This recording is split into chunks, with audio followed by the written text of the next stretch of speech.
حبيباتي الأمارات، تعالوا كده في الفيديو ده هعرضلكوا بعض من شغلي.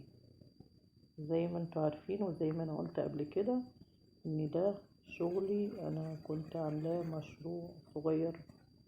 لو تحبوا تعملوا كده المشروع ده ان شاء الله بإذن الله هيكون جميل ومربح وبسيط وممتع، وخصوصا اللي بيحب يشتغل شغل الهاند ميد وشغل الكروشيه. مش بيقتصر على شغل الكروشيه بس، ده كمان شغل الهاند ميد. ده زي ما انتوا شايفين ده كروشيه، ده كروشيه، ده هاند ميد. هتجيبي الشنطة بلاستيك زي كده وهتشتغليها في فيديو لتعليم الشغل على الشبكة البلاستيك على قناتي هنا. هحطه على الفيديو ده هنا عشان بعد كده احط اللينك بتاعه هنا في صندوق الوصف عشان لما تدخلوا تعملي شنطة وتنفذيها في منتهى البساطة. دي خدة دي عجبتني قوي فحبيت اوريكم شغلي فيها.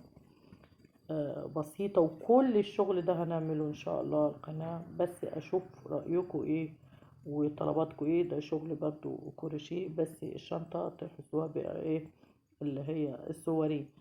الشنطة دي كروس جميلة جدا جدا وعملية. الشنطة دي سواريه جميلة وبالشيل. ده كوليكشن انا كنت عاملاه بالكروس، اغلبه كروس وشنط هاند باج عملية جدا وبالشيل وبتعيش على فكرة. دي هاند ميد معمولة بخيط الستان، سواريه حلو قوي. الميزة بتاعت الشنط الكروشيه انها بتعيش بتقعد، وبعدين ليها قيمة يعني.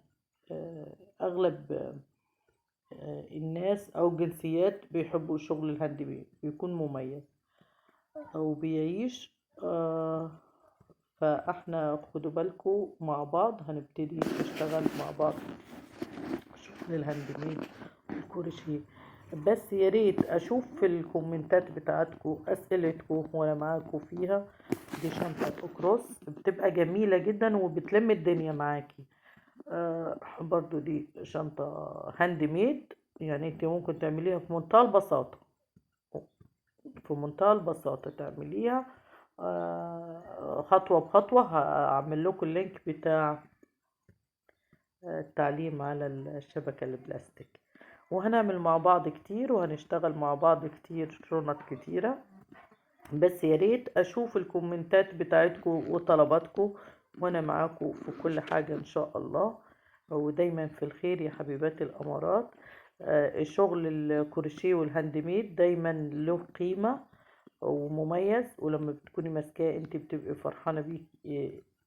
اهو شوفوا الشغل ده شغل توت باك على فكرة. الشنطة اللي عدت دي وانا شغل عليها بطرزها. الشنطتين دول اكروس بخيط نحل بقى، نحل عشان تعمل الشنط دي عملية جدا وجميلة جدا وانت لابساها كده ذات قيمة، تلاقي نفسك انك مبسوطة بيها. كل ده هاند ميد مفهوش